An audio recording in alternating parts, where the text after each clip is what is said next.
The Tennessee Titans look like they will be picking Cam Ward number 1, which means they could say goodbye to Abdul Carter and hello to a major need on the edge. I'll break down how to fix it on today's edition of Locked On Titans.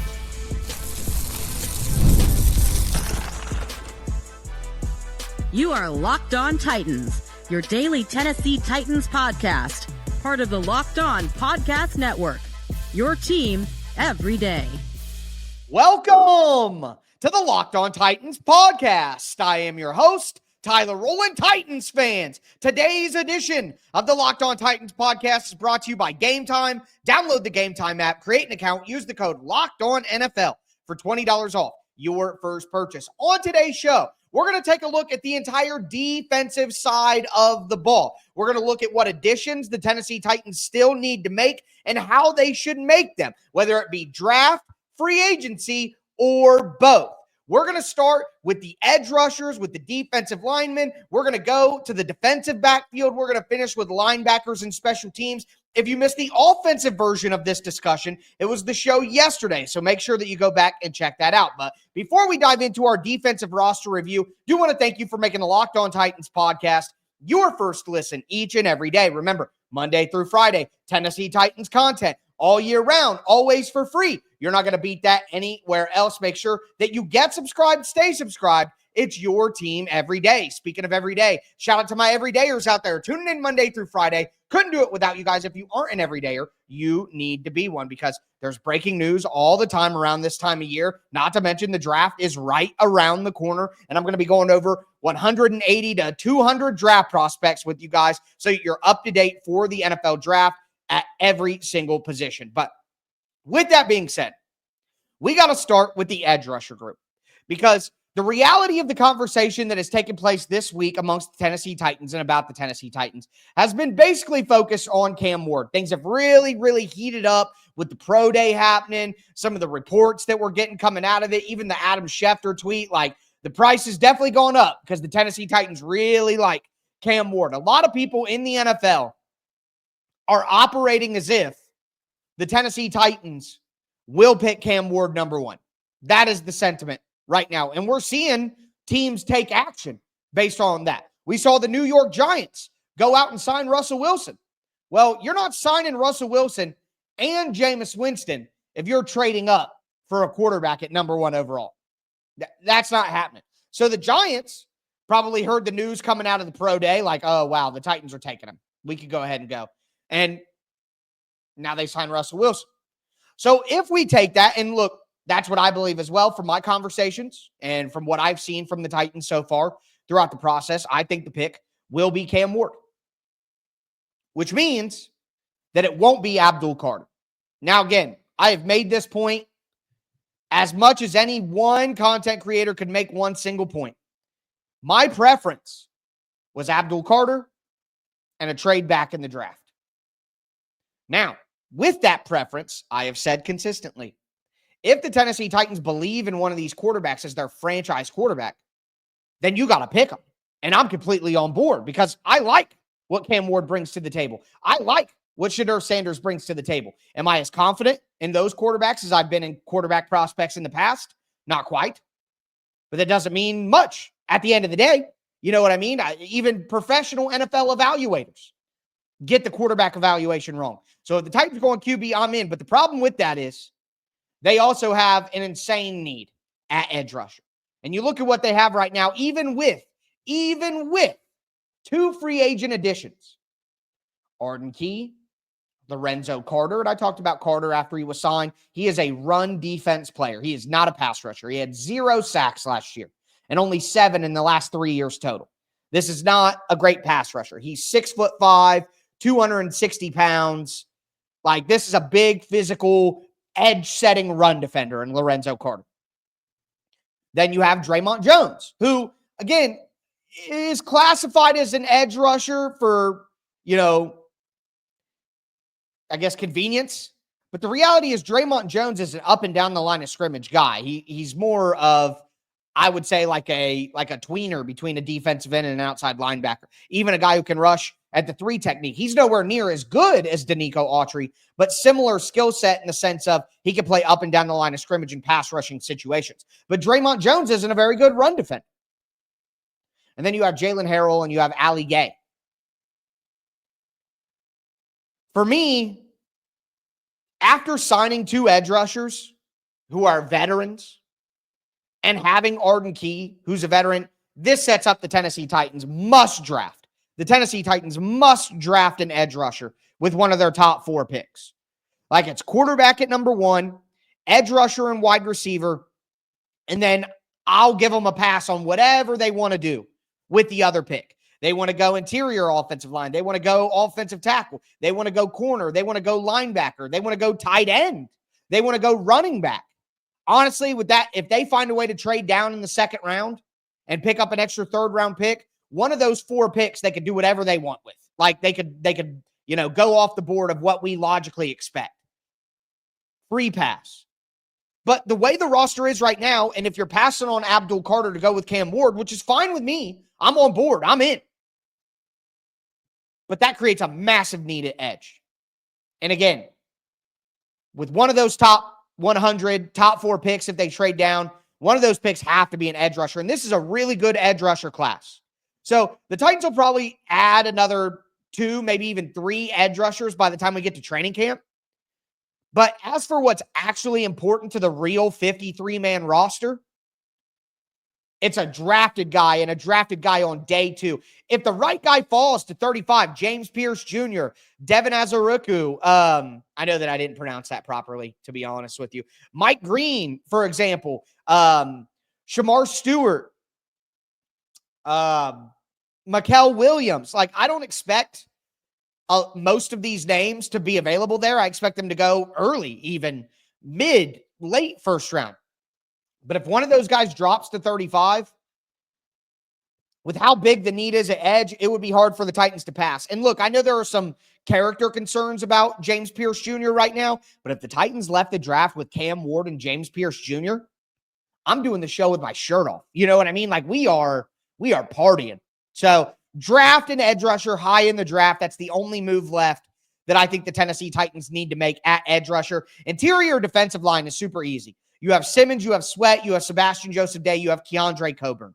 You need to add a couple more guys. I think the Titans will probably have 6 interior defensive linemen on their 53-man roster. So either draft an interior defensive lineman on day 3 of the draft, pick up a couple in undrafted free agency if you don't want to use a pick on it and you think you can get a guy after the draft. And the Titans already met with an interior defensive lineman that's like a big, bulky nose tackle type, and Cam Jackson from Florida. So clearly they're interested in end of the draft options on the interior defensive line, which they should be. You should constantly be looking for young depth. I didn't like the depth that the Titans had last year. Keandre Coburn turned into a decent player. James Lynch, actually, when the Titans picked him up, turned into a decent player. But they absolutely need a replacement for SJD. They need a backup for Sweat. They need interior defensive line depth. One thing I do want to mention here, and I mentioned it yesterday, I do believe, but I'll mention it again. Or it was 2 days ago. The Tennessee Titans are number 1 in the waiver claim throughout the entire offseason. It's not like your fantasy football draft where once you make a waiver claim, you go to the bottom of the list. The Titans are up at the top. They've already claimed a linebacker in Curtis Jacobs, who we're going to talk about later in the show. So I would expect the Titans to use quite a bit of waiver claims when I say undrafted free agent or something like that, depth signing. Think about a waiver claim as an option there too. But the Titans desperately need an edge, just need some depth on the interior defensive line. Let's go to the defensive backfield. Do want to let you guys know that today's episode is brought to you by Gametime. The college basketball tournament is here. It is going on. It is so much fun.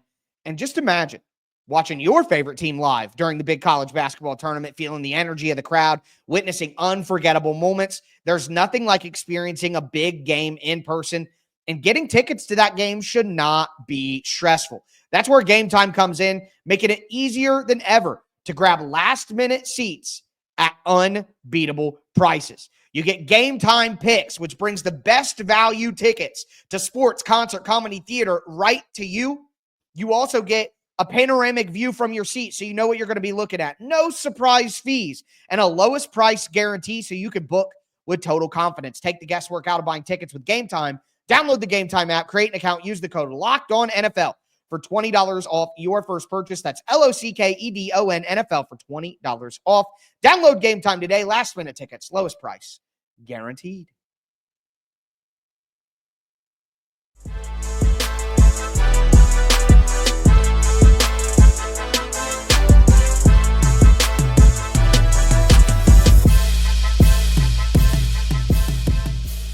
Titans fans, let's continue today's edition of the Locked On Titans podcast. We talked about the trenches for the Titans on defense. We talked about interior defensive line and edge rusher. Obviously, edge rusher, not going to have a chance at Abdul Carter, which makes it imperative that you get a high-level edge rusher in the first couple of picks in the draft. But outside of interior defensive line, where the Titans just need depth and edge rusher, the secondary is going to be an interesting place to watch because the Tennessee Titans could do a multitude of different things. Before I get into it, I do want to thank you again for making Locked On Titans your first listen each and every day. Remember, Monday through Friday, Tennessee Titans content all year round, always for free. You're not going to beat that anywhere else. And April begins next week, which means it is time for our 2025 Locked On Titans NFL Draft Preview Series. I go position by position. I go through the day 1, day 2, day 3 options for the Titans, who are the best fits,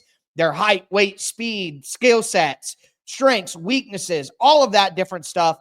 Every single position, 180 to 200 different prospects every year. Make sure that you don't miss that out. Probably might be starting that next week with like a full breakdown episode on Cam Ward. But with that being said, in the secondary,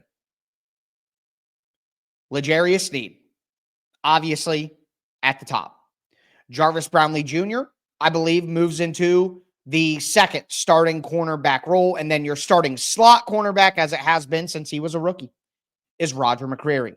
Now, after releasing Chido Awuzie, that means that the Titans only have those three as their starters. Their backup option right now is Darrell Baker Jr., who Darrell Baker Jr. performed very well for the Titans last year, so it made sense that they brought him back on an exclusive rights free agent deal. Happy that they did that, but at the end of the day, you're going to need more cornerbacks than 4. Quite honestly, the Titans usually go into training camp with like 9 cornerbacks. A bunch. You need a bunch of players there. Because think, if you're running 3 teams of defense, you got to have 3 teams of cornerbacks. 2 outside and 1 inside. 2 outside, 1 inside. 2 outside, 1 inside. Now, with filling out the rest of that, I think that this is a spot where the Titans could surprise us. We didn't think that the Titans were going to go cornerback early in the 2022 draft, right? They went with Roger McCreary at pick number 35. We didn't necessarily expect that from the Titans. It was a bit of a shocker that they went cornerback there. And I think that the Titans could shock people again. I would prefer to take a cornerback late, like day 3. Take a cornerback to be a depth piece, to battle, play special teams, all of that. But here's a reality. Roger McCreary is a free agent after the year.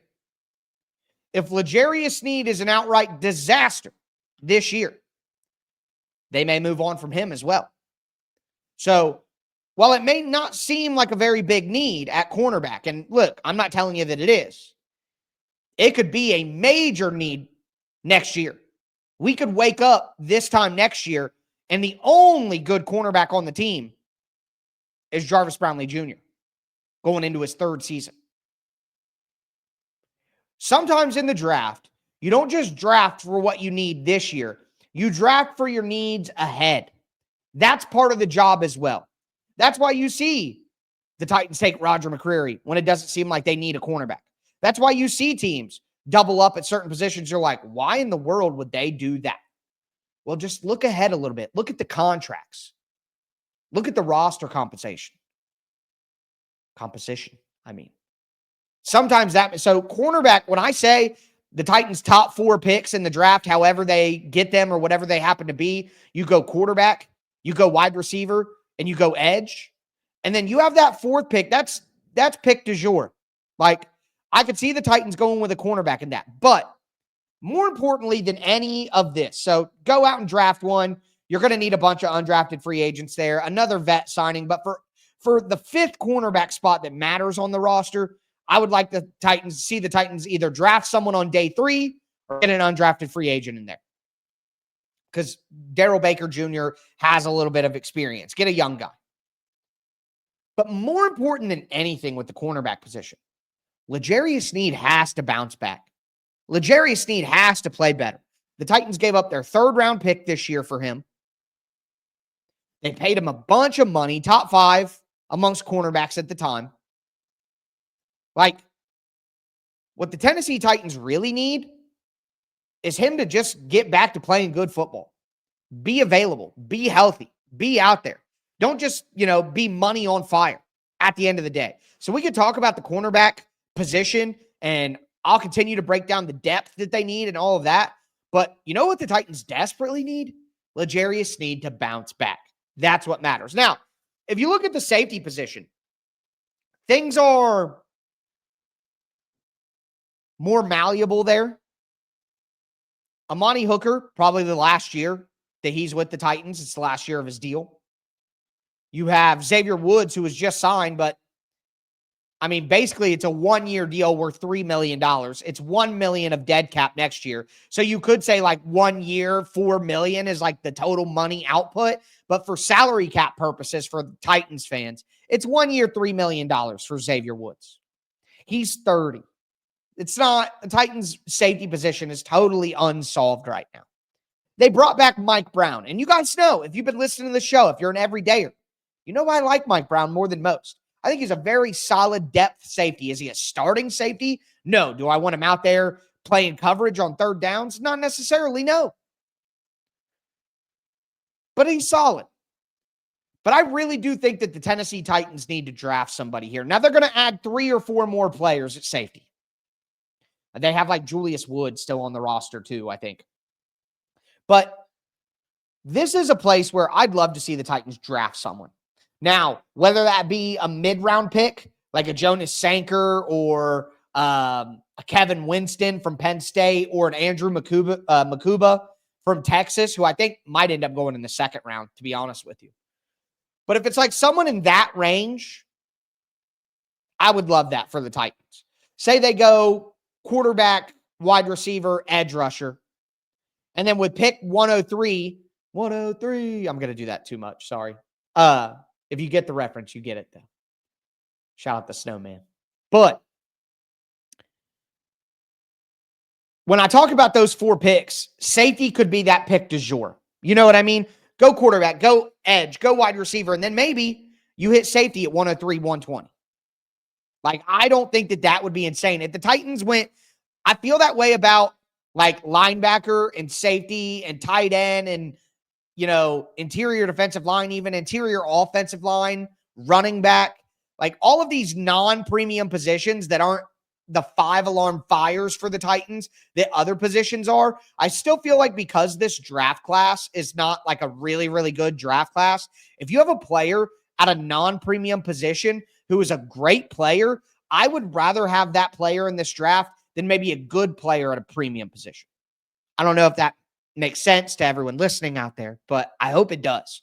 You know what I mean? Like, in a draft class that isn't great, non-premium players like Peter Skoronski at number 11, they become more possible because you don't feel like you're losing out on elite talents at premium positions. You know what I mean? If a lot of these edge rushers go off the board, if the top 4 or 5 wide receivers go off the board, at pick number 35 and the Titans can't get a trade back, I don't want them to just reach for an edge or reach for a wide receiver. Like, I don't think you should take Trey Harris or Alec Ayomanor or Kyle Williams or, whoever you want it to be. I don't think you should take any of those guys at 35. And I don't think that I'm willing to take a Braden Swinson or a Josiah Stewart or, honestly, even like a Jack Sawyer. I don't know if I'm willing to take them at 35 either. But like, for example, if Amarion Hampton is there, Travion Henderson is there, Jahad Campbell is there, Colston Loveland, or God forbid, Tyler Warren is there. If Nick Amonwari or Malachi Starks is still there. If Gray Zebel is still there, maybe a Tyler Booker, which I'm not as high on, but the Titans could be because he does fit what they look for. Just the athletic scores are so bad there. I don't know if you could take him that early. But, like, I'm just saying I'm keeping my options open for the Titans. And if they go somewhere that I didn't expect because the talent is undeniable, I'm just not going to be mad about it. And speaking of those things, we're going to talk about linebacker right now because while I wouldn't be upset if they were to get like a Jahad Campbell, because I think he's nasty and he's probably going to go in the first round, the reality is that's probably not the route that the Tennessee Titans are going to go.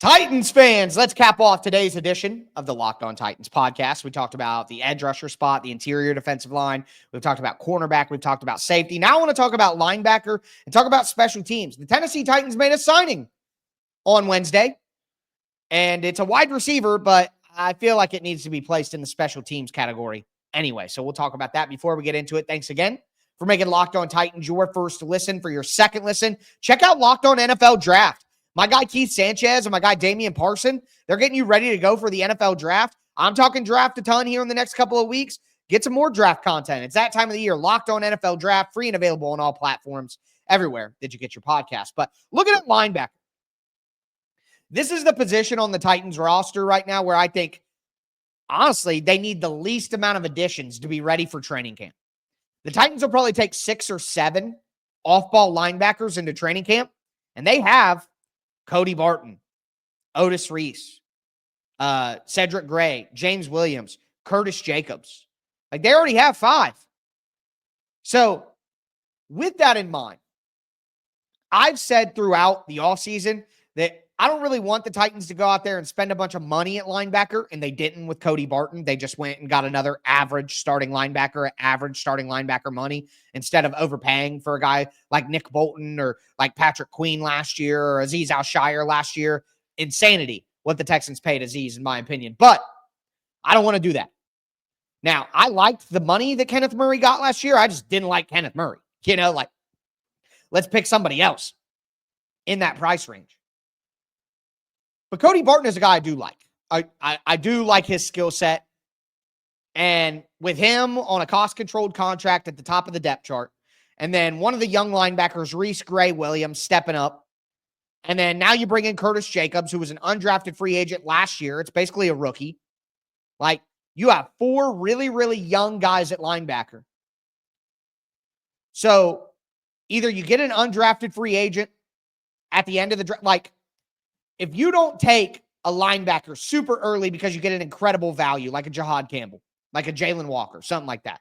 Jalen Walker probably going top 10, though. But I'm just giving you examples of what I mean. If you get an opportunity to get, you know, a talent like that, then you do it. Of course you do it. Like, anything's open. You never go into the draft saying, I will not do this, because you don't know how it's going to unfold, you know? You can't predetermine anything. It's like a quarterback predetermining their read when they're going to throw it. Like, eventually they're going to throw something at you that you didn't expect, and you're going to make a big mistake if you try to be that ironclad about things. You got to be malleable in life in general, because things are never going to go exactly the way that you want. So if they go a certain way, I'm fine with it. But I think the more realistic outcome here is that the Titans just add an undrafted free agent linebacker, or add one late on day 3 with one of their, 163, 178, 188, something like that. Like, one of those picks makes more sense to go with the linebacker, or even an undrafted free agent. Now, what the Titans could also do is they could look to sign a more veteran player, like a depth player. Think about Luke Gifford. He's with San Francisco now, but what he's been for the Titans, that's more of you're a special teams ace kind of guy. I could see that, but unless a great talent falls, I would not expect the Titans to use any of their important picks or make any kind of additional high-value contract signing at the linebacker position. But at special teams, you have Morgan Cox at long snapper, Johnny Hecker at punter, Joey Sly at kicker. And the Titans have just recently signed, as of Wednesday, James Prochet, wide receiver. He played 3 years for the Baltimore Ravens, played 2 years for the Cleveland Browns. Look, guys, I'm not going to sugarcoat this. James Prochet is depth of depth. Like, this is a low-end wide receiver 5, wide receiver 6. He's 28 years old, 5'11", 193 pounds. Again, 5 seasons in the NFL. He's played 62 games in his career, made 28 catches for 299 yards in 5 seasons. However, 68 career kickoff returns, 416 special team snaps. So that's why I put James Prochet in here, because the reality is this is a guy who's going to be fighting to be the Tennessee Titans kick returner. He's not really going to help much at wide receiver. Don't get your hopes up there. So that's at special teams. I think the Titans could use a developmental punter at this point, just like they did with Ryan Stonehouse. Remember when we had to accept that situation and let, Brett Kern go? The Titans, Hecker's 34-35. The Titans need to start developing a punter in the background. So let's get a punter into training camp and let him compete. You know what I mean? And see if he develops. But that's really all I see with special teams.